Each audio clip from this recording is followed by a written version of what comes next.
This is probably the least professional you're ever going to see me.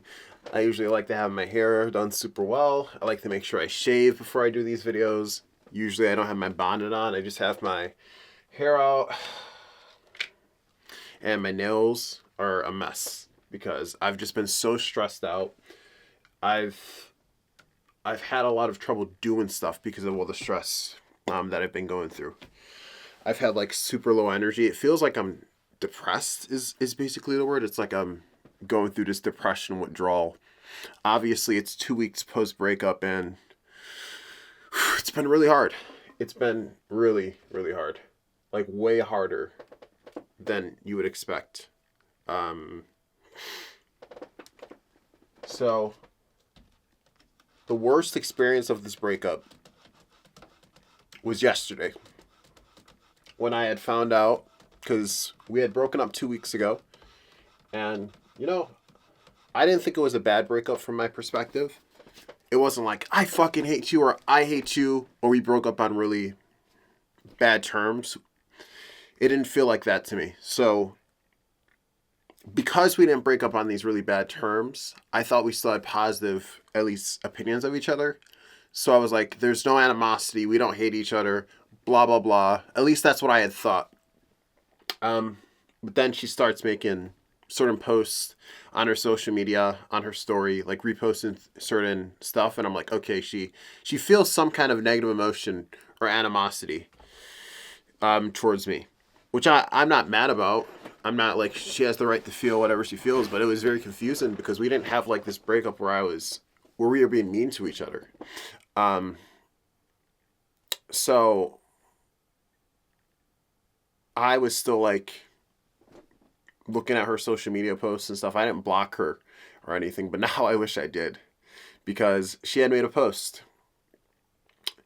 I wish I had blocked her because she had made a post on her social media with a new guy already. And it's been 2 weeks. It's been about 2 weeks since our breakup, and she had this new guy she was flaunting over her story. And that fucking hurt. That hurt worse than the initial breakup. Like, it hurt more. It literally hurt more to see her with somebody else than the initial breakup. To be honest, I didn't want to even break up initially. I don't like to give up on people I love. I'm one of those people. I love Naruto, and one of the things that I learned from Naruto is that you don't give up on the people you care about. You always try your hardest until the end to try to help them and save them from darkness. You don't just give up on people because they're making a mistake in their life. When you truly care about somebody, you try to guide them away from those mistakes. You don't ostracize and cut people off because they make mistakes. Now, I'm not saying you have to just let people do whatever they want. If their negative actions are negatively affecting you, yeah, there are going to be times where you got to cut them off. But at least I wanted to try to work things out. I wanted to try to work things out, and I was like, as long as we love each other, this is my perspective, as long as we love each other, why are we going to give up on each other? We both love each other, so let's try to figure this out. I truly believe that as long as there are no compatibility issues, and when I say a compatibility issue, I think a compatibility issue would be an issue like one person wants kids, one person doesn't want kids. That's not something you could inherently change. Unless one person is willing to accept the fact that, okay, the life I want to live, I can't live with this person I love, so I'm going to sacrifice the life I want to live for this person because I want to be with this person so bad. And that's the only circumstance where something like that could work. But if your preferences are aligned for what you want your future to look like with this person, I feel like any issue could be fixed. Any issue could be fixed because let's say you're fighting about a particular issue, there's probably some kind of underlying communication problem there that's causing the fights to escalate. So you could figure that out. This is why relationship counseling is a thing. You go into the relationship, you analyze the communication patterns, and you learn what are the patterns of communication that are detrimental to this relationship, that are harming this relationship. So I genuinely believe that every single problem in a relationship that is not something like intrinsic to what you want from your future, I genuinely believe those things can be fixed. I genuinely believe you can kind of go in and be like, okay, we're fighting a lot. Oh, we're fighting because I insulted him. So instead of insulting him when I see him do something that bothers me, let me just tell him how I feel. So he will tend to my emotion rather than getting defensive because I insulted him. That's an example, right? So let's say let's say, I'll give you an example of what I'm talking about so it's even easier to understand. Let's say you see, I just realized how rambly this is. I'm going to talk about the relationship in a second, but it's super rambly. Let's say you're in a circumstance where, hypothetically speaking, your boyfriend or your girlfriend likes the opposite gender's post on social media and you see. It's like one of their friends or something, and it bothers you. I know some people that have this intrinsic belief that you should never ever like the opposite sex photos at all, no matter what. You could take that problem and then you could go and you could be like, you're such an asshole. Why did you like her photo? You're such an asshole. You're really such an asshole. But that's going to, in the worst case scenario, is just going to escalate it. Because if the person doesn't perceive themselves as an asshole, which they're most likely not going to, if they did the thing, they most likely do not perceive it as wrong, that person is going to fight back. That person's going to be like, I'm not an asshole. Why? What the? I'm not an asshole. The problem is how you're trying to communicate your own feelings. The problem there is that you're bothered by the fact that they like the opposite sex's post. And instead of just telling them, hey, it really hurts me when I see you like the opposite sex posts, or it really makes me feel afraid when you like the opposite sex posts because I'm afraid that you're showcasing romantic interest for this person. Whatever the feeling is there, because I don't know, there's a million things you could be feeling, right? Instead of expressing it like that to them, to allow them the opportunity to tend to your needs, you're trying to indirectly change their behavior by insulting them. If I make them feel bad for doing this, you're thinking in your head, this person will change their behavior to what I want them to do because I'm insulting them. And if I insult them, it's going to change their behavior. It's an indirect way of communicating because you're really not communicating what you want or need from this relationship or what you want from your partner. You're trying to influence them to do what you want, which is not like the opposite sex photos, because you're like, okay, if I tell him he's an asshole for this, he's going to be less inclined to do it. The problem with that is that you're opening the door for like fights and arguments, because that's a subjective interpretation of someone's actions. So subjectively speaking, I could say I don't think it makes somebody an asshole, and I don't think it makes somebody an asshole. But subjectively speaking, somebody could say, yes, it does make you an asshole, which is fine. Everyone's entitled to their own opinions. But I do think that's an opinion that's kind of hidden behind an emotion. I feel like people who feel that way about people who like opposite sex photos, like of their friends, I feel like those people deep down are kind of afraid. They feel threatened by that action because you're showcasing something to the opposite sex and you feel threatened. And it's completely fine to feel threatened. And it's completely fine to say, hey, this threatens me in a relationship. Could you not do it? It bothers me. And if your partner's okay with that, that's completely fine. My point is, it's not the best way to communicate that. And if you communicate it that way, you might get into fights with your partner. And you might be like, oh my God, what is going on? We're just fighting all the time. A lot of the time when there's a lot of fights in a relationship, there's some kind of underlying communication issue that can be addressed. And with me and my now she's my ex, we had a lot of fights, and I was like, let's just figure out what the underlying issue is for these fights. Let's figure out why we're fighting. I'm like, okay, we're fighting. Where are our lapses in communication? And I tried to help her, ground her in these basic fundamental things, like, okay, if we're fighting about this, we're fighting about this particular issue. Let's ground ourselves by talking about our emotions, acknowledging how we feel. How do you feel right now?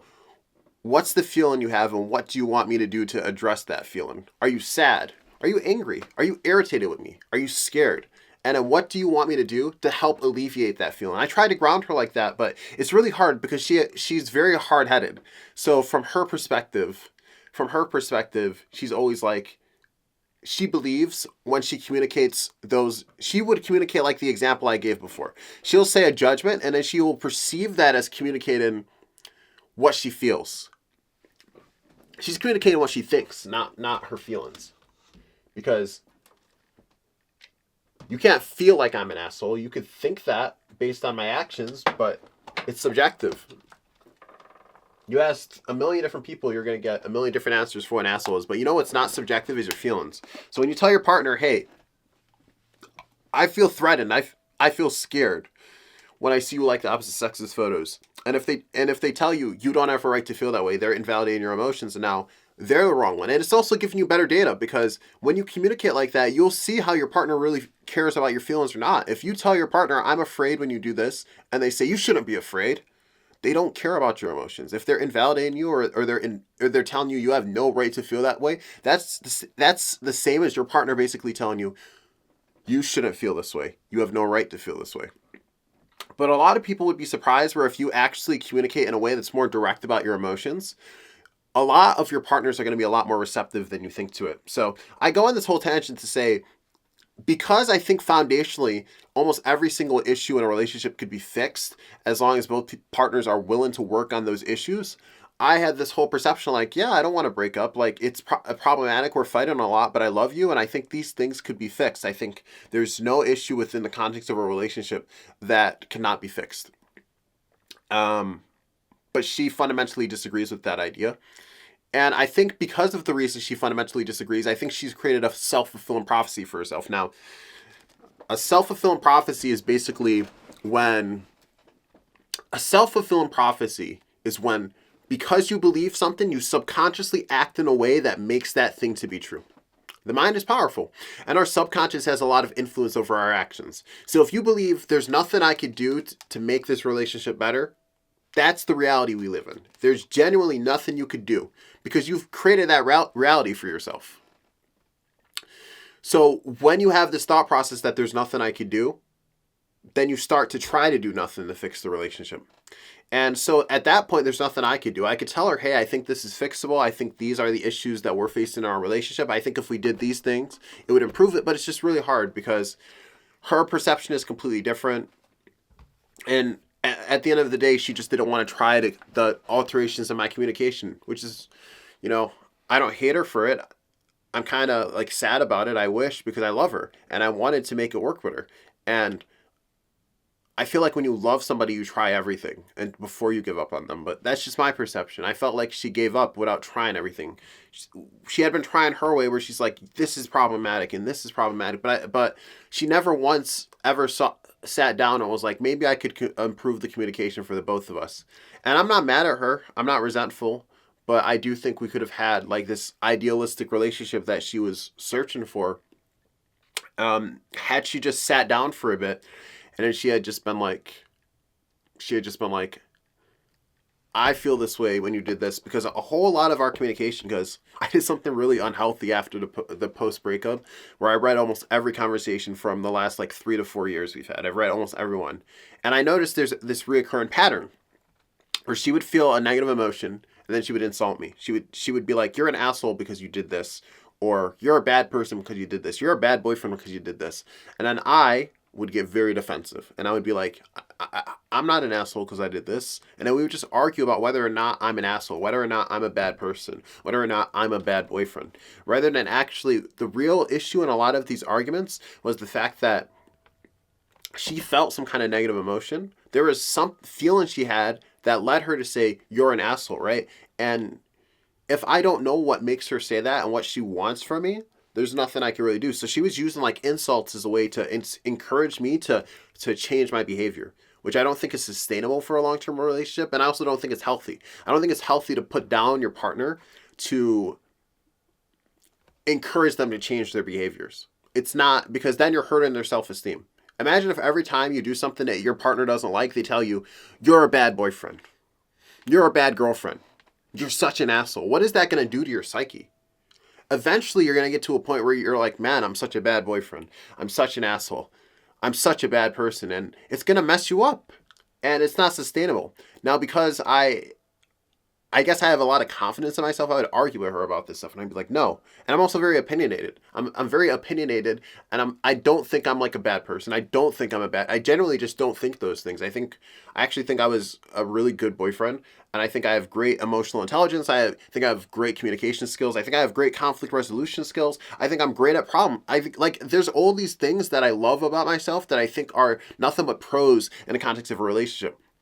So whenever she would say these things, we would just end up fighting. And then it would escalate and escalate from there. And sometimes she would really say something to me that really hurt me. Like one of our bigger fights that happened most recently was this fight where I basically forgot to order something for her from Amazon. And I have ADHD. I've struggled with ADHD my whole life. It's been an uphill battle. I would never change the fact that I have ADHD, but the deficit of attention I have really makes a lot of things hard. I have horrible working memory. Working memory is kind of like your short-term memory. So a lot of the time with my ADHD, I'll forget what I was saying, I'll forget what I was doing. Like my ADHD has made doing stuff like this so much harder because if you've been watching, you see how much I've been rambling, going from point to point. Like I haven't really even went into detail about the fact that I saw this new guy on her Instagram. I've just been rambling about the problems in the relationship. So my working memory is bad, and it'll also cause me sometimes I'll just be like, oh, I forgot what I was saying, and then I'll blank out, or my ADHD will just make it hard to do boring stuff. Like I've struggled with this my whole life, and there'll be times where I'll forget to do something important. I've missed credit card payments that I have the money ready to make that I just forget to do. So it's like ADHD has been a struggle I've had my whole life, and I've always been told I'm lazy and stuff like that. So it's like it really hit me personally because I associate me forgetting things with my ADHD. And maybe it's not the right way to communicate it. Maybe it's not best for a relationship to say, it's not me, it's the ADHD, but like I generally struggle with it. So she hurt me one time when she insulted me when I forgot to order her Amazon. And this is what's going to happen. If your default, when you feel a negative emotion, like it's okay for her to be mad or irritated. It's okay if she got mad that I forgot to order. It's okay if I don't have a problem with people feeling their emotions. We don't control our emotions. So why am I going to get mad for something you can't control? What we control is what we do with those emotions. So it's like you get mad at me for something. That's normal. You're going to get mad at something I do eventually. You're going to get fucking irritated with something I do eventually. What are you going to do with that anger? What are you going to do with that irritation? Are you going to take that anger and take that irritation and use that to hurt me? Or are you going to take that anger and take that irritation and tell me, hey, this really bothered me that you did this? Because anger and irritation are such important emotions. Like we have this perception that certain emotions are bad and we should disconnect from certain emotions. And that's just not true because anger and irritation exist for very important reasons. They let us know what we don't like. Like seriously, think about it. Happiness is the opposite. Happiness exists to tell us what we like. When something makes you happy, you know you like it. You like this thing. Oh, this made me so happy. That's a good sign. Anger is the opposite. When something makes you angry, when something makes you irritated, what's our natural response, right? It's to defend our territory to prevent that thing from happening. If you have a child and you see your child's about to get killed, you get angry to defend them and you fight. So when we get angry, it's where we feel lines were crossed that shouldn't be crossed. So anger is a very good emotion. And it's good to be in touch with your anger. And it's also good to learn to control your anger. And so we would get into all these problems because of the fact that when she felt that anger, she would use that to attack me. And in this whole ADHD context, what ended up happening is she got angry at me. So we were on the phone and she said, "Did you order my phone case for my new phone?" And I said, "Oh, I forgot." She hung up the phone on me. And then I immediately got angry. And I could take accountability. I think she escalated the problem primarily, but I don't think my response was good. But I was angry and I felt unheard. And sometimes in a relationship, I truly believe sometimes your partner needs to take the responsibility of co-regulating your emotions. So like helping you calm down. There's going to be a time where you get so angry. And I'm not saying I lost control, but I'm saying I definitely didn't handle it in the right way. It could have been handled a lot better if she was a little more sensitive to my anger and was like, okay, he's really angry. I must have did something. What happened to make you... If we approach people's emotions with curiosity, like we try to understand, why did he get so angry? And you could literally ask them, why did you get angry? Blah, blah, blah. If we approach relationships with that mindset, it's going to be a lot healthier. I'm just laughing because I'm not even talking about the whole breakup thing. Like I'm just going on this whole ramble about, I'm just going on this whole ramble about the relationship. But I feel like this is an example of the ADHD working memory. I literally just forgot what I was talking about.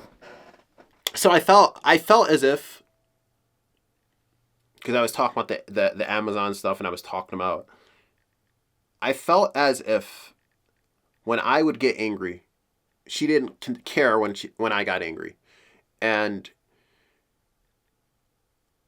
I'm taking accountability because I recognize that I got angry and I got really mean, where I called her an asshole, where I did what I was just saying she does, where she hung up on me and then she sent me this text that was really mean. And she said, I don't prioritize her because I didn't order the Amazon. And I felt really mad because I felt like I was being punished for something that I didn't do intentionally. It's not like I intentionally chose to not order it. I had it in my car. I just forgot to check out because I was at work and I was on break and something came up and I literally just forgot. And so I felt I was being punished for something I didn't intentionally do, and I felt I was being punished for something that I already struggle with. So like this is something I struggle with already. So it's like imagine like somebody who has social anxiety and they're struggling to like go into these social scenarios and you get mad at them for it. It's like that's something we struggle with already, and you're not helping us. You're just we already know we suck at this stuff. I already know I forget things all the time, and like by getting angry at me and like insulting me, all you're doing is making me feel bad for something I already feel bad about. And then I got angry. I was like, "You're being a fucking asshole." I was like, "I have fucking ADHD, bro." I was like, "I forget." I was like, "It doesn't mean I'm not your fucking priority," and it just escalated into this huge fight. And then we walk away from that fight and then we never ever address what led to this fight escalating, what led to this fight. And I feel like those conversations, because whenever we would come back from a fight like that, she would always say, "I don't want to talk about the fight. I don't want to. I don't want to. Let's just not do it." And then what would happen? We would fight again because we were never addressing what the problems that caused the fights were. And I love that kind of stuff. I want to do that kind of stuff, but I think she kind of has this fear of conflict. She's afraid of having fights, and I think in a way, I think she might be afraid of anger too, or because like whenever I would get angry with her, she would always have a problem with it. Like, of course, you always get angry when I do this, but anger is a normal emotion that people are going to have, and if somebody's getting angry consistently to your responses, there's some kind of boundary typically that they feel like you're passing. So in that circumstance, there's two things you got to figure out. You got to figure out if it's a healthy boundary to have, if it's like normal to think like that, if it's like, because if you get angry because your partner went out to a restaurant with their friends without you, and you're getting angry because that's you're getting into unhealthy territory. Like your partner has their own autonomy to do things of their own freedom. But if you're getting angry because your partner's insulting you, it's completely different because that they're hurting you. And if someone says things that hurt you, it's not abnormal to get irritated or angry or even sad. You might even get sad. There's a lot of different responses. And anger is super important because anger is like, this is like hard lines in the sand for us as people. And so I think she has this fear of anger where she just doesn't like to, she doesn't want to hear about anger. She doesn't want to talk about it. So it sucks because I don't like to give up. I don't like to think. It's just sad because I don't like to give up on people, and I feel like until we try to solve these problems together as a team, which is what I was always trying to encourage her to do, can we figure out why we fought together? Let's figure out why we fought together. Can we work on communicating better for each other? It's like it's not me against you. It's us. We're working to build a better life that both of us can be happy with. So it makes me incredibly sad, incredibly depressed, because I don't like to give up. And I feel as if almost any problem can be resolved in the context of a relationship. So I felt like she had given up. And I don't like to give up on people.